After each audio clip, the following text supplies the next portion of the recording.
Oke, selamat pagi. Assalamualaikum warahmatullahi wabarakatuh. Alhamdulillah kita bisa ketemu untuk sharing session dan hal ini khususnya terkait dengan mata kuliah metodologi penelitian. Nah, hal pertama yang harus kita pahami adalah seperti yang kita sudah sharing session sebelumnya, kita adalah bagaimana kita menentukan ide atau topik penelitian. Secara umum, kita sudah informasikan bahwa yang pertama, kita menemukan ide itulah dari semua mata kuliah, proses pembelajaran yang sudah kita lakukan di semester sebelumnya, terkhusus untuk mata kuliah yang sesuai dengan core prodi atau core prodi utama kan. Jadi kita bisa lihat dari mata kuliah, judul mata kuliahnya, dan sub-sub bab. Nah, dari hal demikian, kita akan menemukan ide, kita tertarik di bidang atau di sub mana kan. Oke, itu yang pertama. Yang kedua, setelah kita menemukan ide atau sub tadi, maka tugas berikutnya adalah kita melakukan hunting atau perburuan terkait dengan artikel yang relevan. Oke, kenapa ini kita lakukan? Agar ide yang kita dapatkan di mata kuliah tadi itu bisa direlevansikan dengan penelitian-penelitian yang sudah ada. Itu sebagai dasar kita untuk mengembangkan ke tahap berikutnya. Oke, sebagai contoh, sebelumnya kita sudah pernah membagikan rekap artikel review ya, atau rekap dari artikel-artikel dalam Excel. Nah, yang perlu kita perhatikan bahwa artikel yang kita cari itu di tahap pertama oke, kita abaikan dulu apakah dia terakreditasi, apakah dia bagus atau tidak bagus, nanti aja kan. Nah, seperti format yang sudah kita share, di sini Anda diminta menentukan ide topik dari suatu penelitian. Nah, dalam catatan ini diatur bahwasanya pencarian ide itu bisa berdasarkan keyword atau topik. Sebaiknya kita fokus kepada keyword atau topik. Dan nanti kita akan melihat dari mana kita bisa menemukan ide itu. Misalnya Anda menemukan judul begini ya. Ini ada contoh salah satu dari tugasnya, yaitu adalah analisis implementasi akad murabah dan manajemen risiko dalam pembiayaan UMKM di Bank Syariah. Ini kan Anda menemukan judul ya. Menemukan judul bisa aja Anda temukan dari Google Chrome, Google Scholar, atau dari manapun kan referensi dari penelitian-penelitian sebelumnya, baik skripsi dan seterusnya. Maka ini boleh kita jadikan suatu ide penelitian, namun kita harus menentukan fokus utama penelitian tersebut. Kalau kita membaca sekilas, ini sangat komprehensif. Judul ini adalah menganalisis implementasi akad. Ada akad mudharabah, ada manajemen risiko ya. Jadi ada dua fokus. Kalau membaca judul, ini adalah penelitiannya adalah kualitatif. Oke, sebenarnya sambil jalan nanti Anda akan menemukan beda kualitatif dan kuantitatif ya. Kalau bicara implementasi, itu fokusnya adalah kualitatif. Nggak masalah sih ada dua ini, ada dua fokus. Pertama adalah akad murabah dan manajemen risiko. Tapi sebaiknya dalam riset kualitatif fokusnya hanya satu aja.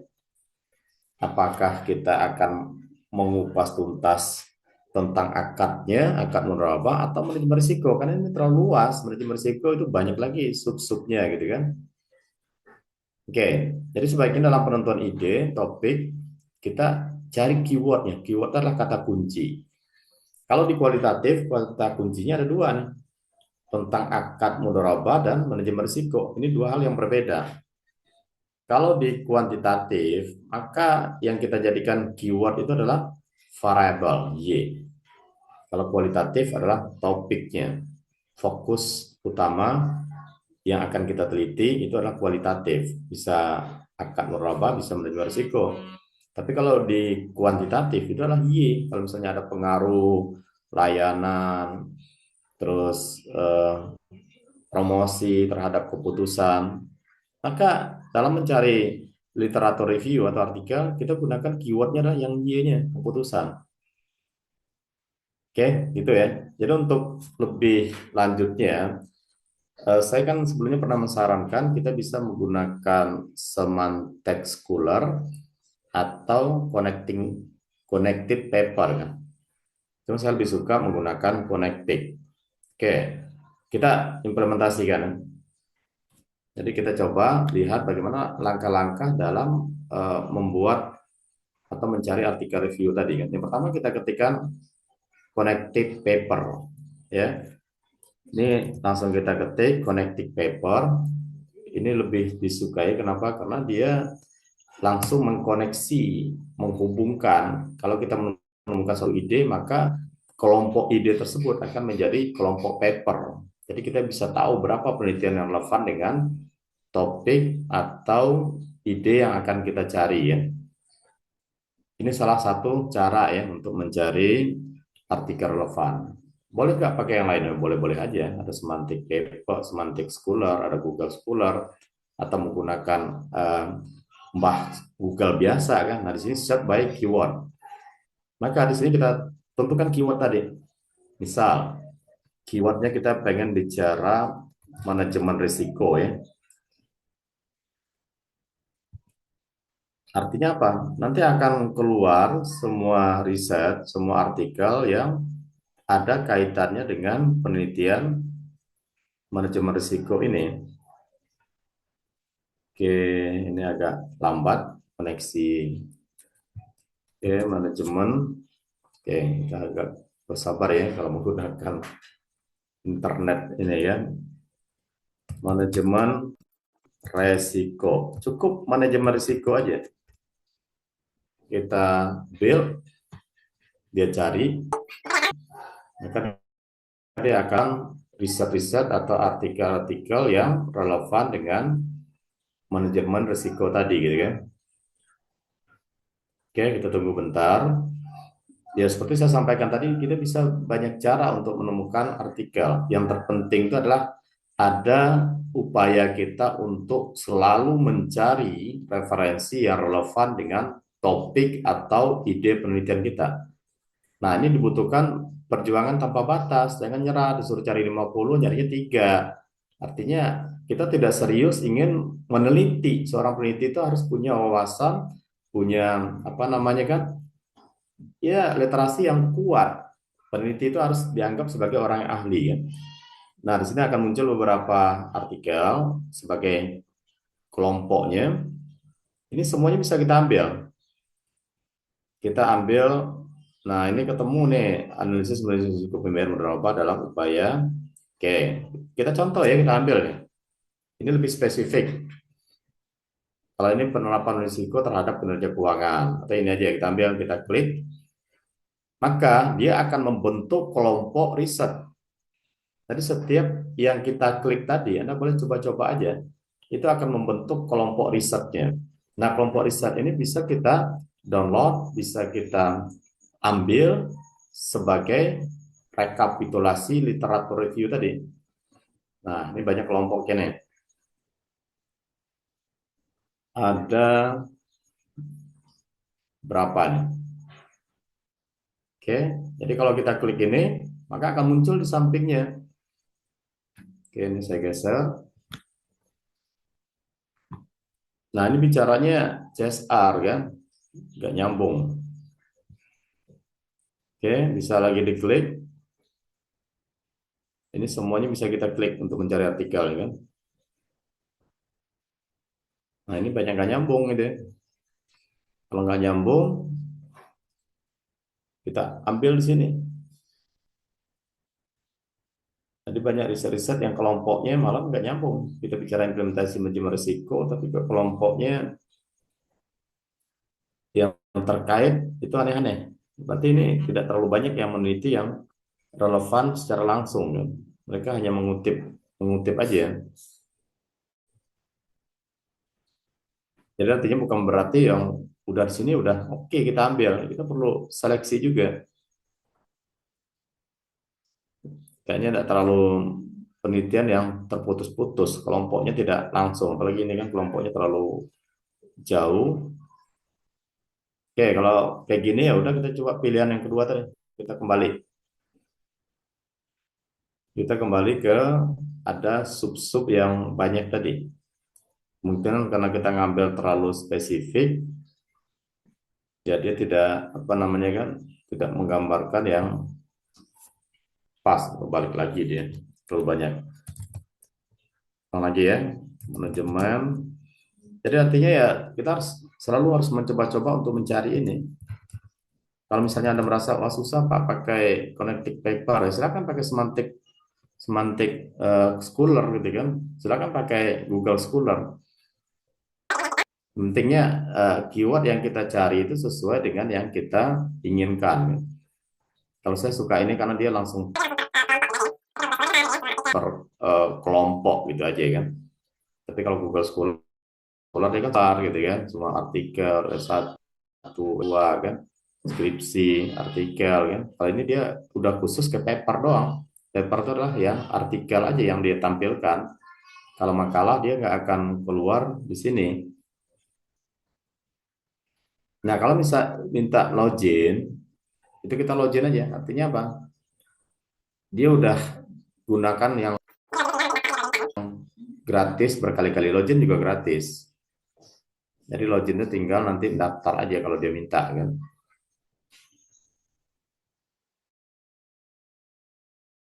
Itu gambarannya ya. Artinya apa yang saya sampaikan? Kita bisa gunakan beberapa mesin pencari artikel semantik. Ini connecting paper ya, silahkan dicoba aja. Kalau semantik paper, semantik school juga. Cuma dia nggak terlalu relevan. Dia butuh juga untuk mensort. Ini dilatihkan aja, dicoba-coba risiko gitu, gitu kan. Lambat ya. Itu penting agar ya mau penelitian relatif sama kan. Terpenting yang menjadi banyak apa namanya umum mahasiswa salah itu adalah dia dan sesuai dengan buku panduan. Misal kalau kita metodenya adalah kualitatif, tentu ada tidak memahami konsepnya, teori yang mendasar. Dia harus bisa analisis tahu kita awalnya bagaimana akad secara teori. Kita bisa merujuk ke buku ya, ke bicarakan tentang proses prosedur eh, apa namanya kan akad mudharabah tadi atau berdasarkan regulasi undang-undang artinya kita merujuk kepada aturan standar yang seharusnya ini harus kita pegang visual analisis ini sampai kepada penelitian nanti karena itu menjadi tolok ukur kita untuk melakukan proses penelitian misal kalau bicara akuntansi sering mahasiswa mengambil judul penerapan PSAK sekian sekian sekian tapi kebanyakan itu tidak memahami apa itu PSAK itu proses yang diatur dalam PSAK apa gitu kan. Jadi kalau kualitatif itu simpelnya kita hanya bicara ini loh yang seharusnya kenyataannya seperti apa. Kalau tidak sama itu melahirkan praduga di awal ada suatu masalah. Oke, itu baru praduga, baru prasurvei. Faktanya akan kita temukan benar apa enggak setelah kita melakukan riset atau penelitian mendalam sesuai dengan prosedur yang ada secara teori. Kalau nggak sesuai, kenapa gitu kan? Apa yang menyebabkan dan bla bla bla itu kualitatif kan? Oke, kita kembali ke cara mencari artikel relevan kan. Nah, ini kalau kita menggunakan semantik Scholar, semantik, maka tampilannya begini. Sama kayak Google Scholar. Tapi ini lebih spesifik kepada paper atau artikel. Kalau yang ada PDF-nya bisa otomatis bisa di-download ya.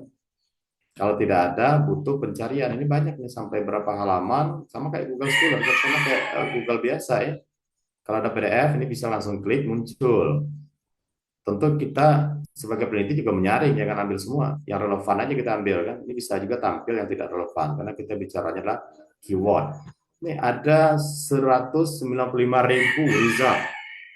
Jadi ada 195.000 topik yang membahas tentang manajemen risiko. Makanya kalau saya minta 50 itu sangat sedikit. Jadi jangan Anda saya minta 50 kasih 3. Itu artinya apa? Kita tidak serius untuk betul-betul belajar proses pembuatan proposal gitu ya. Tidak serius untuk menempuh tugas akhir dalam mata kuliah metodologi ini ya. Jadi sangat-sangat banyak sekali cara mencarinya ya. Oke, kita eh, stop screen dulu ya. Ini kita balik ke tabelnya. Ini stop share. Tabel yang saya minta dalam tugas itu sebenarnya adalah untuk merekap artikel-artikel yang relevan tadi ya. Artinya untuk membantu ya, membantu kita mengumpulkan artikel yang relevan tadi. Cara mengisinya, oke, cara mengisinya kan udah kita kasih tahu bahwa kita tinggal ikuti aja format yang sudah saya sampaikan kan.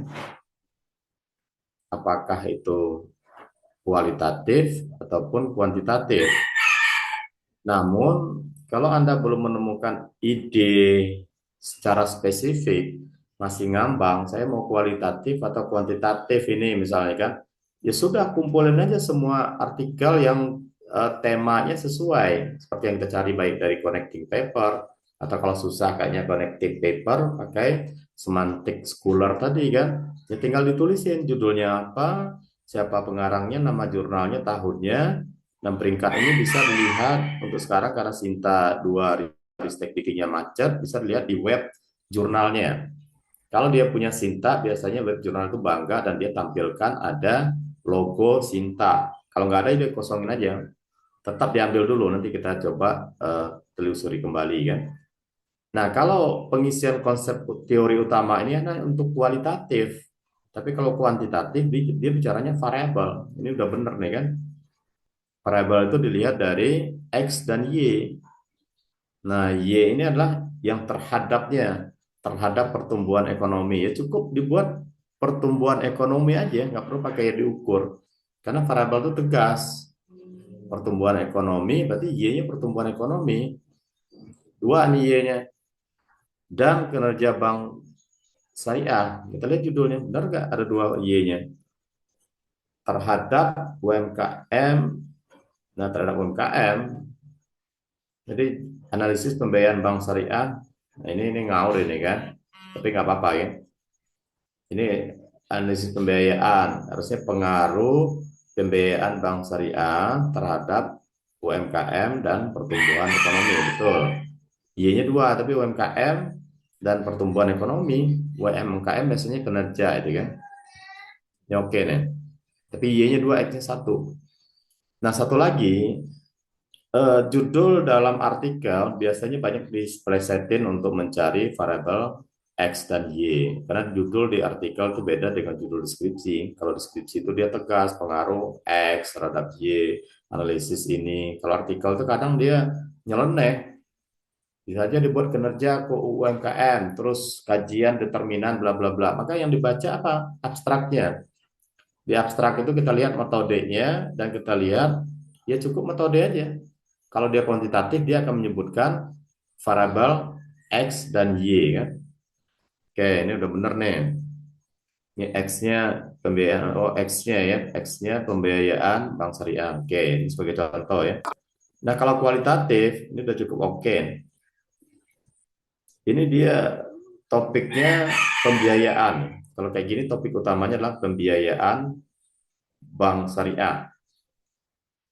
Ya, karena dia topiknya besarnya pembiayaan bank syariah, maka dia akan lahir ada yang kuali, ada kuanti yang bicara pembiayaan bank syariah. Jadi kalau kita bicara topik pembiayaan bank syariah, di kuantitatif dia harus berada di Y, jangan di X. Kalau di X dia bukan relevan gitu kan dengan topik. X itulah faktor yang memengaruhi, Y yang dipengaruhi. Jadi kalau kita mencari keyword, keyword itu Y, maka artikel yang kita kumpulkan harus selalu Y-nya sama. Kalau dia kuantitatif. Kalau dia kualitatif, ya bebas.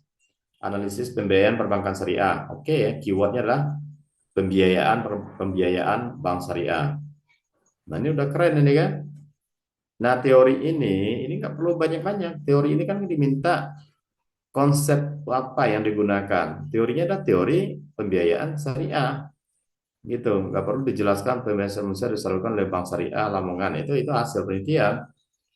Tapi teorinya pisau analisis yang kita gunakan tadi. Apa teorinya? Teori pembiayaan atau konsep pembiayaan perbankan gitu ya, pembiayaan perbankan syariah.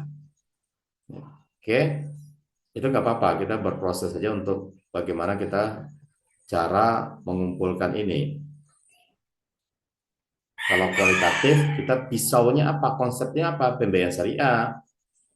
Pasti di sini kita lihat pembiayaan syariah itu nanti kalau ada yang spesifik, kita lihat misalnya pembiayaan mudharabah gitu kan, pembiayaan musyarakah gitu. Nah, ini kan akad murabahah. Ini teori utamanya yang dipakai dengan akad syariah murabahah. Berarti teorinya adalah akad pembiayaan murabahah ini. Ini tujuan kita adalah biar kita memahami teori. Kan tadi saya sampaikan banyak kesalahan umum mahasiswa, dia tidak tahu teori, dia neliti. Itu kan naif. Pasti hasilnya tidak akan sesuai dengan yang diharapkan. Kita di tatanan S1 itu kan baru bicara teorinya gimana, penerapannya seperti apa kalau kualitatif.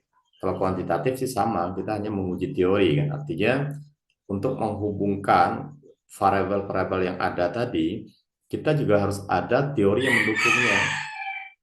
Siapa yang mengatakan bahwa pembiayaan ini berpengaruh terhadap pertumbuhan ekonomi? Itu harus ada rujukannya, ada teori-teori utama yang kita ambil dan teori-teori pendukung, termasuk juga artikel. Kalau tidak ada yang mengatakan itu, kita tidak bisa mengadu pengaruh X terhadap Y. Itu bedanya dengan kualitatif. Kalau kualitatif dia tunggal aja ada. Apa pisau analisisnya, kita lihat penerapan. Itu cukup itu aja, walaupun kualitatif itu banyak yang lain. Tidak ada teori juga boleh di kualitatif, tapi tujuannya adalah untuk menemukan teori yang baru. Tapi jangan Anda satu menemukan teori yang udah ada aja masih bingung kita menerapkan, apalagi akan menemukan suatu teori ya. Jadi itu review secara umum untuk tugas ya, tugas mencari ide atau topik penelitian, bagaimana caranya, yang pasti dia harus relevan dengan prodi utama kan. Semuanya bisa diteliti, semuanya akan ada masalah, cuman akan terbentur jika masalah yang kita temukan tidak relevan dengan keilmuan kita. Makanya saya sedikit berbeda ya dengan konsep yang mengatakan penelitian harus berangkat dari masalah. Saya tidak menyalahkan itu benar. Tapi saya membalik, penelitian harus berbasiskan kepada suatu teori topik yang benar. Pak, nanti kalau nggak ada masalah gimana? Nah, nanti kita akan ada session khusus, sharing session, bagaimana menemukan masalah, bukan mengada-ada masalah ya. Bagaimana kita bisa mengidentifikasi masalah kan? Itu ada strateginya. Saya sampai saat ini masih meyakini bahwa yang di dunia ini pasti juga ada masalah. Setiap teori yang dilahirkan, setiap fakta konsep yang ada, itu faktanya tidak akan persis 100%. Dia tidak persis 10%, maka itu yang dikatakan ada gap di situ kan, ada masalah. Tapi itu jangan dipikirkan dulu. Kita step by step kita jalanin seperti yang saya sampaikan. Nanti Anda akan kaget kalau Anda serius, nanti Anda akan menghasilkan proposal yang ya minimal punya standar kelayakan secara kaedah-kaedah riset. Oke, mungkin itu yang bisa saya sampaikan untuk sharing session ini. Silakan dilanjutkan proses pencarian ide, topik penelitian sesuai dengan passion masing-masing, yang pasti harus relevan dan didukung dengan artikel relevan di rekapitulasi riset yang sudah disampaikan. Terima kasih, semoga ini bermanfaat. Kita akhiri. Mohon maaf, wabillahi taufiq wal hidayah. Assalamualaikum warahmatullahi wabarakatuh.